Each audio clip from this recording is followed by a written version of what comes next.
जम्बूद्वीपे भरतखण्डे आर्यावर्ते भारतवर्ष एक नगरी है विख्यात अयोध्या नाम की। यही जन्म भूमि है परम पूज्य श्री राम की। हम कथा सुनाते राम सकल गुण धाम की। ये रामायण है पुण्य कथा श्री राम की। ये रामायण है पुण्य कथा श्री राम की। बहुत सुंदर, बहुत बढ़िया, बहुत सुंदर।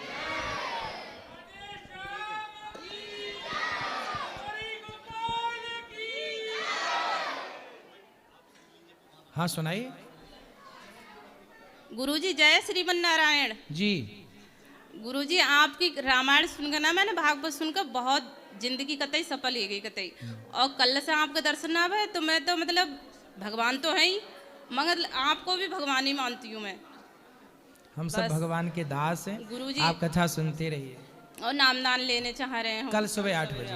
ठीक। काल चक्र ने घटनाक्रम में ऐसा चक्र चलाया राम सिया के जीवन में फिर घोर अंधेरा छाया।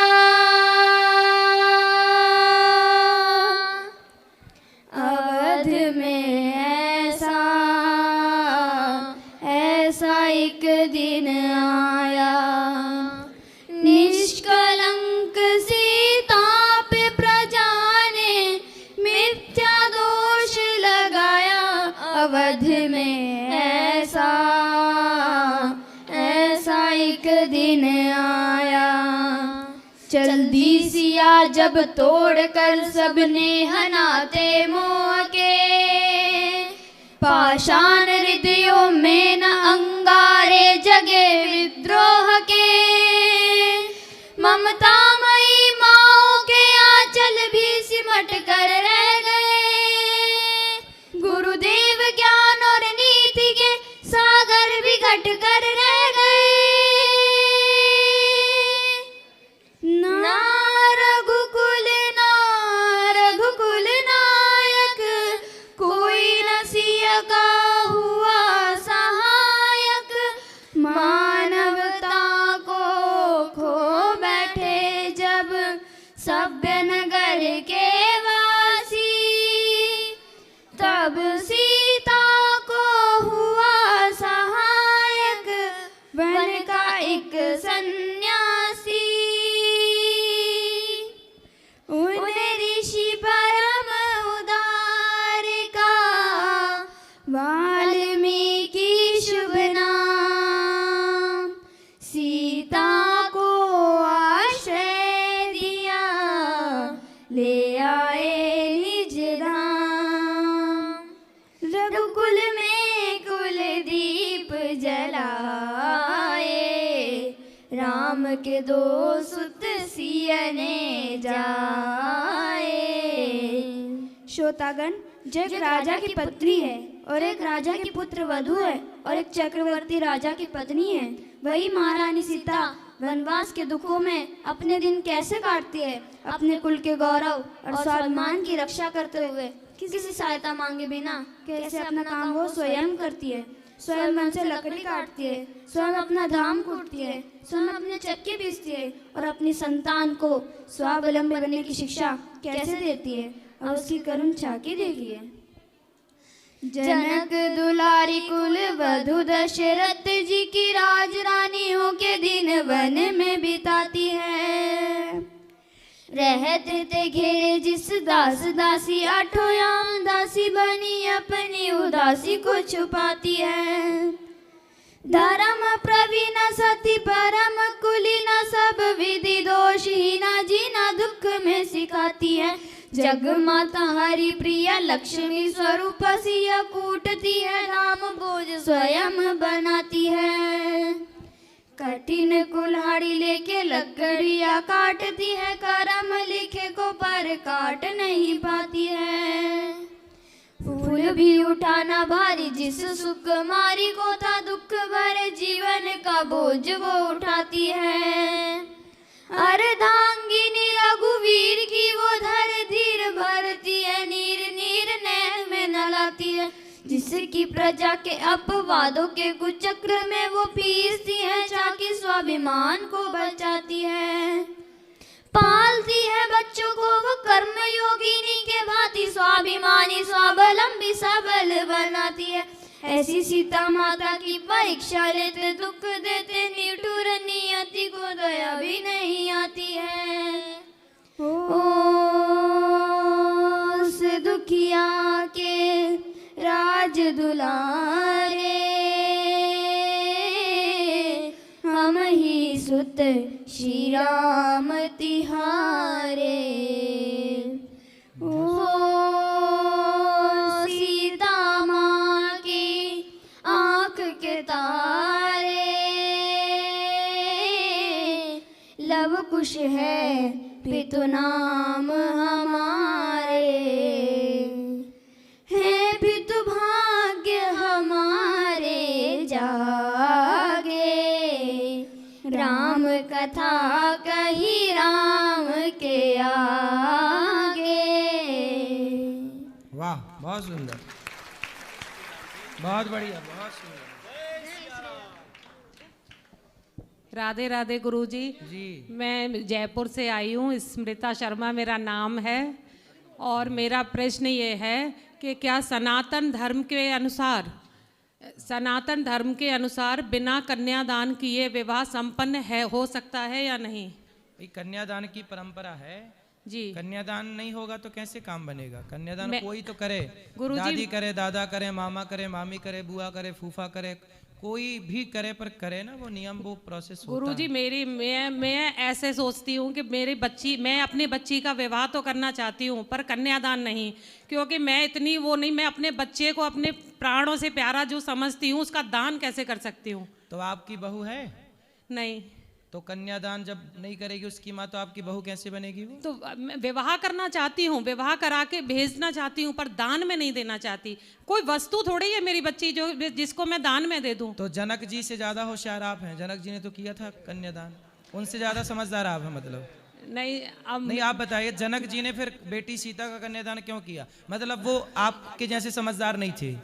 अब मेरा मार्गदर्शन मतलब आप करें। कौशल्या के पिता कौशल नरेश समझदार नहीं थे, जिन्होंने अपनी कौशल्या नाम की बेटी का दान दशरथ जी को कर दिया। राम की माँ कौशल्या का भी तो कन्यादान हुआ है। वो तो महान थे, मैं इतनी महान नहीं हूँ ना, मुझे अपने बच्चे का दान में नहीं दे सकती। आपके पिताजी कोई वस्तु नहीं है ना बच्ची। आपके पिताजी ने आपका कन्यादान किया कि नहीं? जी किया था। तो आपके पिताजी मूर्ख थे मतलब? अब उन्होंने किया, लेकिन मुझे ऐसा लगता है कि नहीं, तो क्या करना चाहिए? क्या विवाह संपन्न नहीं माना जाएगा अगर अपने लगने? देखो, शास्त्र ऐसे नहीं है कि लग क्या रहा है, लग क्या नहीं रहा। जो नियम है, जो शास्त्र, जो वेद कहते हैं वही धर्म है। यद्यपि शुद्धम वेद विरुद्धम ना करणीयम। वेद जो कहते हैं वही मानो, जो वेद कहते हैं वही मानो, जो वेद मना करते हैं वो मत करो। आप तो वेद विरुद्ध जा रही हो, सनातन विरुद्ध है ये। कन्यादान, आज जितनी बेटियां हैं ससुराल में जीवन गुजार रही हैं, तो क्या कन्यादान करके क्या कोई बुराई है? नहीं गुरुजी, केवल आपको बहू ऐसी मिले जो विवाह तो हो जाए आपके बेटे से, पर वो अपनी माँ से जुड़ी रहे, आपका घर बर्बाद हो जाएगा। नहीं गुरुजी, तो बेटे का कन्यादान क्यों नहीं होता? विवाह तो उसका भी होता है। आजकल के बेटों का कन्या पहले हो जाता है। लड़की बाप माँ बाप छोड़ती है, उससे पहले शादी के 4 महीने बाद ही लड़का अपना बाप महतारी सब छोड़ देता है। वो कहते हैं लोग, कहते हैं कि बेटियां पराई होती हैं। बेटियां आजकल नहीं पराई होती, आजकल बेटियां अपने माँ बाप से कनेक्ट रहती हैं। विवाह के बाद लड़के पराये हो जाते हैं, जो माँ की तरफ देखते ही नहीं है। लेकिन वो धार्मिक संस्कार में उसमें तो नहीं आता ना। विवाह में ऐसे कन्यादान बेटी का ही किया जाता है, बेटे का नहीं। तो आप विवाह दोनों का। तो आप अपने बेटे का कर देना, क्या दिक्कत है? आप अपना बेटा दे देना अपने बेटी के माँ बाप को ले जा, हमारा बेटा तुम रखो, हमारी बेटी हम खुद रखेंगे। नहीं रखे, ऐसा करो, फिर आप नई परंपरा शुरू करो, रखेंगे। आप अपना बेटा दान कर देना। है बेटा आपका? गुरुजी रखने की पहले बात कितने नहीं है। बेटे हैं आपके? एक बेटा एक बेटी। हाँ, तो आप अपना बेटा दान कर देना और बेटी दान मत करना। शुरू करो ना आप, फिर आपको देख के और करेंगे अड़ोसी पड़ोसी। नहीं, तर्क सम्मत जवाब जैसे आप दे रहे तर्क हैं। दे तो रहे हैं कि आप शुरुआत करो ना। नहीं आप अपना बेटा दान कर देना। जी, कर दोगी? नहीं ना, मैं बेटा करना चाहती हूँ ना बेटी करना बस चाहती बातें हूँ। करना सिर्फ विवाह- चाहती हो कि बेटा दान क्यों नहीं होता? कुछ करने की आई नहीं, मैं नहीं करूंगी। सिर्फ बस। विवाह करना चाहती हूँ, बेटी विदा करना चाहती हूँ, लेकिन वो मेरी भी रहे और वहाँ की भी रहे ऐसे। तो आजकल विदा, क्या आप अपनी माँ की नहीं हो? अभी ये बताओ, लेकिन दान वाली ये चीज- बताओ, आप अपनी माँ की हो कि नहीं जी हूँ। हो? तो आपके माँ बाप ने आपका दान किया? लेकिन फिर भी पराया धन तो बोल देते हैं ना, पराया तो कर देते हैं ना। कौन? उस दान के ही कारण माँ बाप भी पराया मान लेते हैं। पराया कोई नहीं मानता, कोई बाप अपनी बेटी को कभी पराया नहीं मानता, कोई माँ अपनी बेटी को कभी पराया नहीं मानता। पराया केवल ये पराई बात, ये पराया शब्द गलत है जी, पराया शब्द को डिलीट कर दीजिए सब लोग अपनी डिक्शनरी से। बेटी कभी पराई नहीं होती, मेरे मतलब बेटी कभी पराई नहीं होती। इस घर से उस घर जाना ये विधि का विधान है, इसी से संसार चलता है, इसी से व्यवस्था। ये संसार की व्यवस्था कैसे बनेगी? यदि लड़की सदा मायके में रहेगी, कन्यादान नहीं होगा, तो वो मायके से ससुराल नहीं जाएगी, तो ससुराल कैसे आगे बढ़ेगा? संतान कैसे होगी? फिर व्यवस्थाएं कैसे नहीं, बनेगी? विदा करने के लिए बेटी ससुराल भेजेंगे, लेकिन पहले उसका एक घर था, अब 2 घर है ऐसे। अच्छा ये बताओ, बेटा पुत्र धन होता है कि नहीं? पुत्र धन, हाँ, होता है कि नहीं? धन तो नहीं, पुत्र है, लेकिन धन कैसे हो जाएगा? धन हाँ, तो धन को मेरी तो किसी माँ, को भी दे सकते हैं। इसलिए आपके अभी समझ नहीं है। जी, शास्त्र कहते हैं गौधन गजधन, जैसे गौधन होता है, गाय है मतलब धन है, जमीन है मतलब धन है, सोना को धन बोला जाता है, जमीन को धन बोला जाता है, ऐसे पुत्र भी धन है, पुत्री भी धन है। शास्त्र कहते हैं बेटा बेटी क्या है? माँ बाप का धन क्या है? बताओ, माँ बाप का धन क्या है? अरे जमीन जायदाद तो कोई बड़ा धन नहीं है, माँ बाप का सबसे बड़ा धन ही संतान है। बेटा बेटी धन होता है? बेटा बेटी क्या होता है?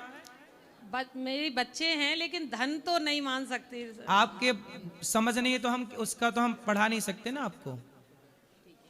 धन होते हैं, संतान को धन बोला जाता है। पूछना अपने पढ़े लिखे लोगों से कि धन क्यों जी संतान को धन बोला जाता है कि नहीं? हैं? ये सब तो बोल रहे हैं, आप ही होशियार हैं बस। सारा धन एक तरफ और पुत्र धन एक तरफ, इसलिए पुत्र भी एक धन है, कन्या भी एक धन है, ये आंख भी एक धन है। पुत्र का दान नहीं करेंगे, पुत्री का कर देंगे। आप करो ना, मैं बोल तो रहा हूं, अपने बेटे का दान आप करो, शुरुआत आप करो, फिर दूसरे करना स्टार्ट करेंगे।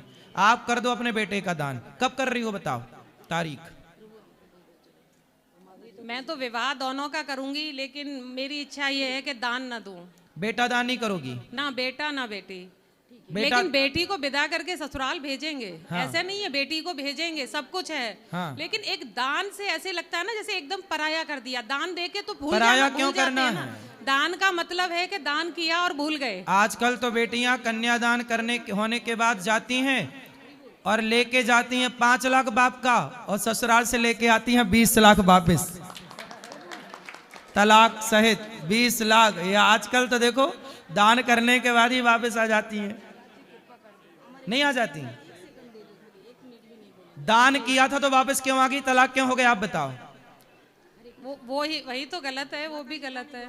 क्या गलत है? तलाक लेना कि दान देना? नहीं, दान वस्तु का कर सकते हैं, बच्चों का कैसे करेंगे? अब देखो, शास्त्रों की बात नहीं माननी तो आप मत मानो, पर परंपरा यही है। जनक जी ने कन्यादान किया, रुक्मणी जी के पिता भगवान श्री कृष्ण का जब विवाह हुआ, उनके पिताजी आए, पूरा विधि विधान बाद में हुआ, सब कन्यादान हुआ। तो सब प्रकार की विधियां हैं, कन्यादान करना चाहिए, यही शास्त्र की परंपरा है, यही सनातन की परंपरा है। आपको नहीं करना, आपके अपने मनमाना आचरण करना है तो आजकल मनमाना, शादी के पहले लड़का लड़की लिव इन में रह रहे हैं, तो ये मनमाना है कि नहीं? तो आजकल तो मनमाना, आजकल बेटा अपने माँ बाप को घर से निकाल दे रहे हैं, मनमाना है कि नहीं? जब आजकल सबको ही मनमाना करने लग गया तो आप भी कर लो मनमाना, क्या दिक्कत है? नहीं, कोई रोकेगा थोड़ा? शास्त्र के अनुसार वो विवाह संपन्न माना जाएगा या नहीं? देखो 8 प्रकार के विवाह होते हैं। 8 प्रकार के विवाहों में सबसे श्रेष्ठ विवाह यही है कि कन्यादान हो। बाकी सब विवाह इस विवाह से श्रेष्ठ नहीं है। बाकी सब विवाह हैं, माने जाएंगे, जी, परंतु कन्यादान का विवाह जो परंपरा है, क्यों से तोड़ना चाहती हो परंपराओं को? बिगड़ना क्या है भाई? कन्यादान करो, उसके बाद भी आपका बेटी से माँ से आना जाना रहे, प्यार मोहब्बत रहे, दुख सुख में एक दूसरे के काम आओ। माँ बाप को जरूरत पड़े तो बेटी सपोर्ट करे, बेटी को जरूरत पड़े तो माँ बाप सपोर्ट करे, सब कुछ रहे। एक अच्छी बेटी बनाओ, एक अच्छा संस्कार दो। ये नहीं कि हम शास्त्रों की बात नहीं मानेंगे। इसी चक्कर में आज के लड़के गीता नहीं पढ़ते, रामायण नहीं पढ़ते, बोले शास्त्र हम मानते नहीं। जब आप लोग ऐसी बात करोगे, सनातन धर्म में मुसलमान कभी नहीं कहता कि मैं कुरान नहीं पढ़ूंगा, कुरान के अनुसार नहीं चलूंगा। बस सनातनी बस कहता है मैं धर्म के अनुसार नहीं चलूंगा, वेद पुराणों के अनुसार। जब आप नहीं चलोगे तो आपकी संतान क्या चलेगी? नहीं, चलने के लिए चलना चाहते हैं, इसीलिए आपसे पूछ रहे हैं कि ऐसा मतलब है, हो सकता है या नहीं हो सकता। अपनी बेटी को योग्य संस्कार दीजिए और जो प्रोसेस है वो पूरा कीजिए। इसके बाद भी आपका प्रेम बना रहे। माँ और बेटी का ज्यादा प्रेम भी अच्छा नहीं होता। ज्यादा प्रेम के कारण ही तलाक हो रहे हैं। ये बात आप सहमत हो इस बात से कि नहीं? जी जी। तो फिर काहे तुम बेटी का घर बिगाड़ने पे तुली हो? नहीं, बिगाड़ना नहीं, वो अलग चीज हो गई, वो बिगाड़ना नहीं चाह रही। चलो ठीक है, ठीक है गुरुजी, मतलब मैंने समझ लिया कि शास्त्र के अनुसार कन्यादान जरूरी है। जरूरी है। और बेटी और माँ का जितनी दूरी रहे विवाह के बाद उतना बेटी के लिए सही है। कल आपकी बहू आएगी और आपकी बहू यदि आपको टाइम देगी तो आप बहुत अच्छी बहू मानोगे। और आपकी बहू आपके पास बैठ के अपनी माँ से बात करती रहेगी तो आप कहोगे भाई मेरी बहू अच्छी नहीं है। नहीं, माँ से भी कर सकती है, करे बात। हाँ। दिन भर करती रहे? नहीं, दिन भर तो आप ही बताओ, दिन भर तो क्या करेंगे? फिर करते हैं लोग। हाँ। आजकल आप नहीं सुन रहे समाज में कि बेटी और माँ इतना कनेक्ट है कि घर टूट रहा है, कोई फर्क नहीं पड़ रहा है। क्या आप नहीं देख रहे हैं समाज में? जी। जब देख रहे हैं तो उसे देखिए और सुधार करिए जी। और बेटी और माँ का प्रेम बना रहे। पर इतना भी ना। देखो महाभारत में एक कथा है कि एक गाय बछड़े को चाट रही थी। गाय बछड़े को चाट रही और इतना चाटा कि बछड़े को खून आ गया। अर्जुन जागे। अर्जुन ने कहा कन्हैया मैंने आज एक सपना देखा है। क्या सपना? बोले गाय अपने बछड़े को इतना चाट रही थी, इतना चाट रही थी कि बच्चा चिल्ला रहा था और उसके खून गिर रहा था। उसके सारे बाल झड़ गए और मांस निकल आया, लाल हो गया, खून बह गया। तब भगवान मुस्कुरा के बोले अर्जुन ये कलयुग में होने वाली घटना का आपको सपना आ गया। क्या घटना है प्रभु?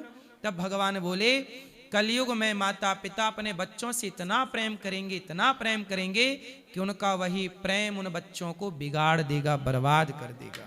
जय हो। अति सर्वत्र वर्जयित। आपने एक गीत सुना होगा, एक गीत सुना होगा, चाहे बेटा कितना प्यारा हो उसे सिर पे बिठाना ना चाहिए, चाहे बेटी कितनी सुंदर हो उसे घर घर घुमाना ना चाहिए। तो ये सब बातें हैं। अब आज के लोग समझते नहीं है, लेकिन हर बात के पीछे कोई अर्थ है। ठीक है? यदि कहा जा रहा है कि बेटा वहां आप जैसे कहती हो ना बेटा मोबाइल ना चलाओ, तो बच्चा कहता हमारी माँ कैसी है बताओ, मोबाइल चलाने से रोकती है।